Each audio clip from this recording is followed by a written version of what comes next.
Guys, ngayon ko lang ulit nahawakan yung aking camera. So, ayun, tingnan ninyo yung aming lamesa. Ay, nakaalis na yung aming mga friends. Naging busy na naman ang inyong inang Reyna. Bella, huwag mo ganyan yung si Sky, mapapagod yan. Guys, nagluto ako ng ng panghimagas ba? Hindi ko alam kung successful ito. Pwede na, pwede na. Patayin ko na. Off na natin. Tapos patayin na agad yung tangke. Si Papa nakalimutan niya kanina. Popsicle. Nagluto si Papa ng ngayong hapon. Ng fishball. At kikiam. Yan. Ay, sana naman. Okay, ito guys. So, tignan natin. Hindi pwede. Kailangang angatin. Ay, nako. Titignan ko na naman guys. Hindi ko alam kung okay ito ha. Silipin lang natin. Ay, mainit. Teka, dito. Lagay ko kayo dito. Tapos silipin natin kung anong kalalabasan niya. Kasi kanina, hinahango ko ito. Wala. Ayan. Takot pa eh. Hinahango ko kanina guys. Ayoko mabutas dito eh. Teka lang. Mainit pa kasi. Huy! Nasunog na. Tingnan natin. Kasi nag-try lang ako guys. Hindi pa naman ako. First time kong gawin ito. Ay! Ano kaya ang itsura? Ay! Ito yung bumuhos kanina. Girl. Yan yung bumuhos kanina. Ay, hindi pa pwede hindi pa siya matigas. Ibabalik ko pa. Wala, mukhang hindi siya tumigas, girl. Pero, tama naman yung mixture ko. Hindi pa siya matigas. Ibalik natin. Kailangan ito matigas yan. Kagaya dito sa gilid niya. Kulang pa sa luto, guys. Ay, nako. Uy, anong lasa mo kaya? Mamaya na lang. Ay, guys, problema. Failed yata yung ginawa ko. First time ko lang naman yon. Pero sayang yung 2 gatas. Pero sinalang ko uli. Good morning, everyone. Good morning, Pops. Hi, good morning. Sweet. Good morning, Bella. Hi, Kakay. So, ayun guys, nag-exercise kami dito. Nag-exercise sa pag-tiklop. Gano'n lang. Paano? Gano'n tiklop. Tapos naalala ko yung kahapon na ginawa kong cake. Uy, cake. Ayan, no oven cake. Sinalang ko lang siya. Ala guys, hindi ko talaga pinakita ito kasi first time ko itong ginawa. At may istorya ito. Jaran. Ay, Papa, nagtubig. Tubig? Ay, hindi. Yung niya. Yung... Ala, teka nga.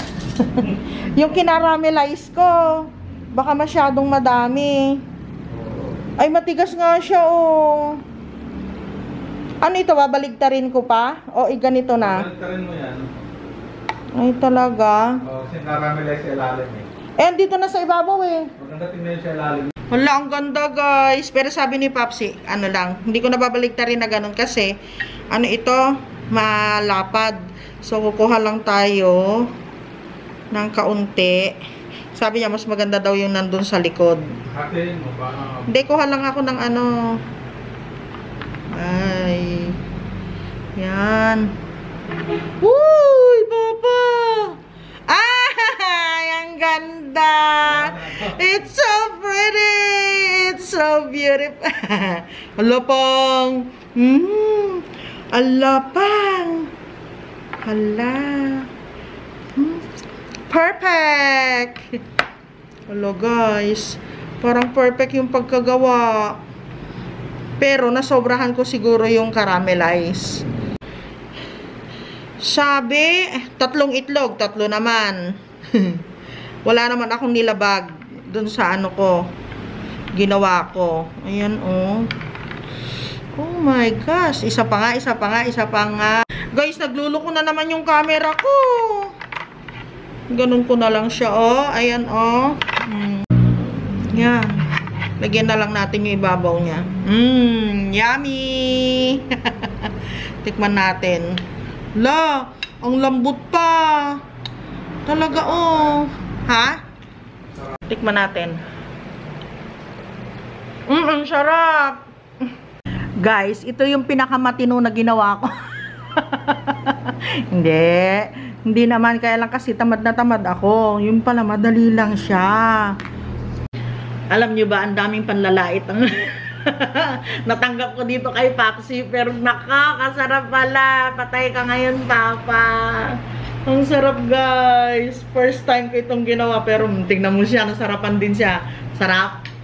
Nasarapan din siya, akala nyo ba? Oh. Ang sarap, guys. Kala ko, hindi ubra hapon. Sabi ko sa kanya, 360 degrees kasi nagbe-bake ako ng cake. Maluluto yan dyan, papakuluan mo lang ng Steam lang. Steam lang sa kawali. Pero ang sarap, parang leche plan, no?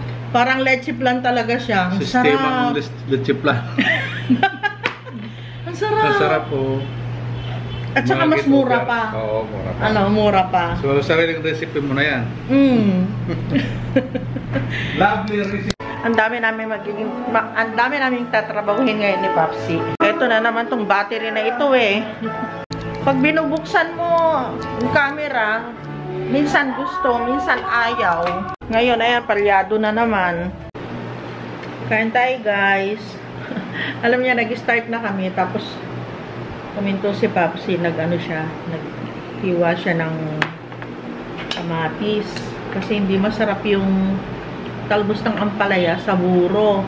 Ayan yung buro na namin. Yung isa lang yung binili namin para tipid. Tapos dinagdagan na lang ni Papa ng kanin. Tapos meron din kaming bulaklak ng katuray. Ayan. Makain ba kayo nito, guys? Sabi ni Papsi, sa Dubai daw, ang gulay namin noon, broccoli, cauliflower, cucumber, carrots, bell pepper, lettuce.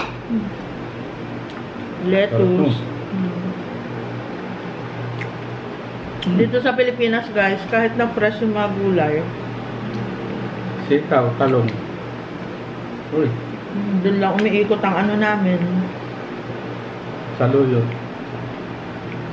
Fresh from the backyard. Wala naman tayong backyard. Backyard from kapitbahay.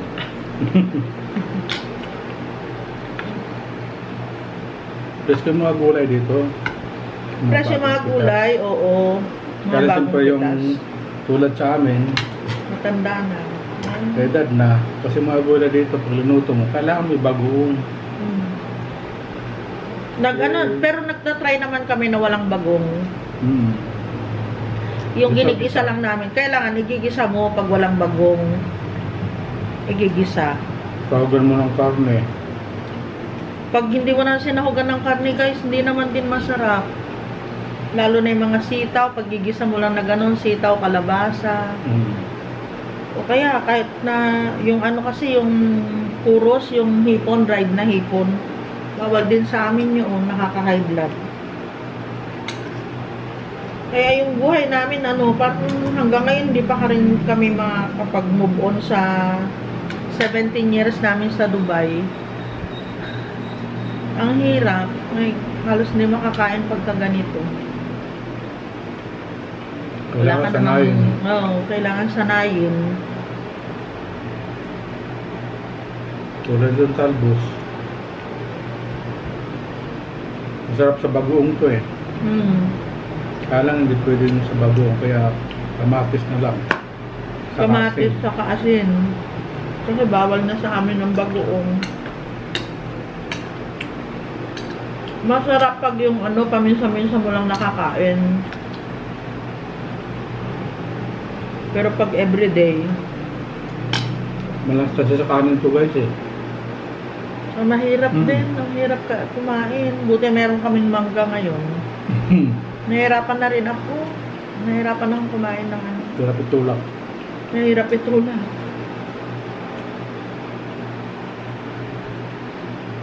Pinipilit na lang.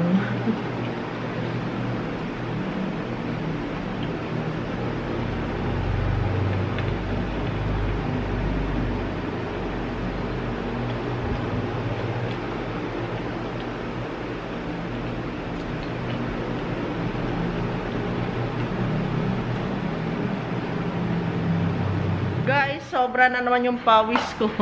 Mainit na po kasi. Allah! Look at my kitchen. Oh, diba? Nagbawas ako guys. Pero yung inuminan dun ko muna inilagay. Okay kaya? Basta try ko lang. Pag inalis dyan ni Papsi at ibinalik dito, wala akong magagawa. Ganun talaga. Ang gusto kong malinis yung wall na yun kasi pumapasok yung tubig dito. Konti lang para nagiging mini fountain. Yan kapag umulan. So gusto ko malinisan yun guys. At saka yan, yung gilid na yan. Gusto ko malinisan. Pero kapag meron na lang akong kasama. So ito muna yung nilinis ko. Tinanggal ko ibang laman. Actually gusto ko alisin yun. Kaya lang, saan ko ilalagay itong mga asin na ito? Asukal na everyday use namin ni Papsi. Okay na yan. Tapos, ito nga pala, every other day, kailangan itong malinisan dahil maalikabok na guys. So, kailangan naman namin, bakit kaya ang dami-dami kasi ninyong baso? Sabihin ninyo, dadalawa lang kayo. Guys, every day po, may pumupunta dito sa bahay namin, makikiinom, yung mga kaibigan po namin na malalayo. Dito sila, minsan naman, darating sila ng 9, ganyan, galing sa bayan. Yung mga brothers and sisters namin dumadaan dito, nakikiinom po. Kaya lagi yan, marami kaming plato, maraming mangkok, maraming kutsara, at maraming baso. Ang sino mang nauuhaw ay painumin. At di nyo ba napansin, ang dami din naming container ng tubig. Dahil nga po sa marami kaming kaibigan na nagpupunta dito lagi na nakikiinom. Ayan, lalo na ngayon, mainit ang panahon. Isa pa, kami ni Papsi guys, mga 2 to 3 days lang namin yung isang ganito. Ang bilis po talaga. Ayan, isa na lang oh, tapos kalahati yung isa. Kaya kailangan na naman namin umorder. Papa, order ka ng ano natin. Order ka ng tubig. Isa na lang yun ha. Kalahati, mahigit kalahati, kulang na kalahati na isa. Don't forget, okay? Yeah. Okay. Doon na ako sa kwarto, mag-edit na naman. Ay guys, dito hindi pa ako nakalinis oh, jaran. Pero dito kahapon naglinis ako since marami kami naging bisita. Eto, ubusin muna namin, malamig yung tubig niyan. Tapos yung ibang laman ng lamesa namin yan, hayaan ninyo guys. Ayusin natin yan. Unti-unti lang. Mahina na po ako. Mahina na ang inang Reyna ninyo. Kaya dahan-dahan lang gagawin natin. Dito pala si Sky, nakatulog. Sige. Walang electric pa. Si Papsi sa kusina. Naidlip ako guys. Napagod yung mata ko kanina sa sa pag-i-edit. So ang oras ay mag-aalas 5 na yata. O 5:20 na. Okay, gusto ni Papsi sa sala. Ano na lang, ketchup na lang. Wala na ba yon? Wala na? Naubos na ba? Yellow ay, hindi naman lamig yung tubig natin. Hi, kakay. Naka-sleep yung mga baby. Sorry, maingay si mama. Hindi na kayo dito. Prito si papa ng ng cheesecake yata yun. Morning, babies! Ano? Ang aga nyo naman na napagod. Ay! Ang aga mo naman na hinihingal. Ay! Ang hyper! Ay! O, tara na. Let's go na. Aba, hyper. Hyper si kakay ko. Oh, ano? Aba. Ay. Kakain na kaya? O, tara na. Let's go. Tara na. Paikot-ikot pa, oh. Na ganun, oh. May ganun pang nalalaman. Sinusundo na nila ako. Ang bango. Bango ng dilis. Sarap ng ulam namin, guys. Breakfast na breakfast talaga. My favorite, itlog at kamatis. Itlog at sibuyas, yan. Paborito ko yan. Tapos, dilis. Tapos Kain suka tayo. kansawa na maasim. Suka na binabada ng sili. Dami. Saka yung natira naming kanin. Ano niya? Sinangag. Bakit dilaw? May nalagyan ng kamatis yan. Yung pinaglutoan ng kamatis sa itlog. Wow, sarap. Let's eat, guys. Tapos, Milo. Abot ng sugar. Ang dami pala namin nanigas na kape. Yung mga pinaglagyan ko, hindi pala siya silyado. Ayos natin. Sobrang tingala daw. Sobrang nakayuko naman. Hindi. Kain tayo, guys. Sarap yung breakfast namin ngayon. Sarap ng breakfast. Pag binilisan ko naman, ayaw. May energy naman ang sarap ng breakfast. Sarap yung breakfast namin ngayon, guys. Oh, sumobra naman. Sobra naman. Sarap yung breakfast namin ngayon, guys. Ayan, ganyan ano lang.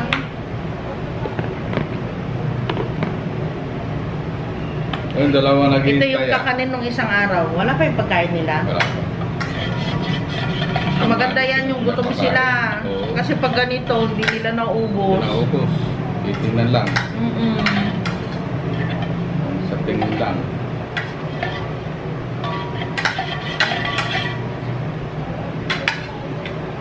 Okay, pray tayo.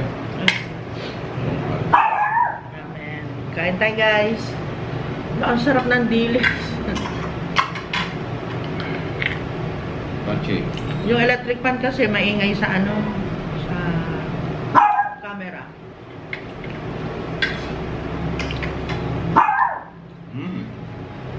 Sarap. Meron ko lang. Kumuha na ba ako? Parang hinahalo ko na to. Meron na.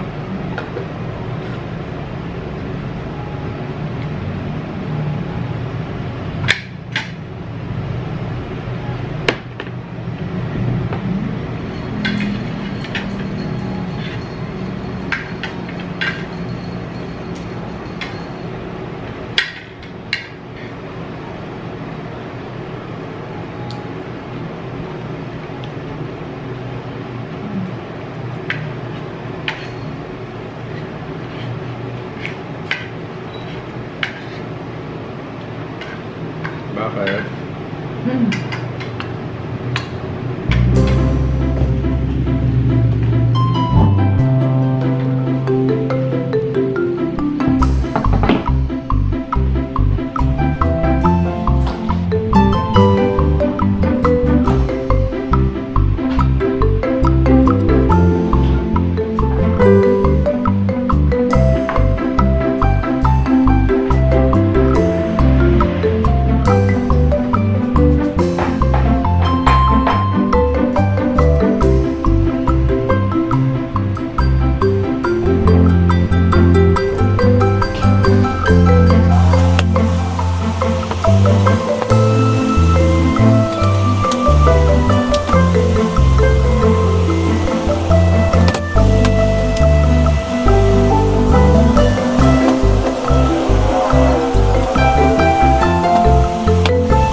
naglilinis na kami dito ni Papsi. Ayusin uli namin. Makeover na naman ang kwarto na ito. Ay, na maayos na yung ano, yung kwarto para sa bisita.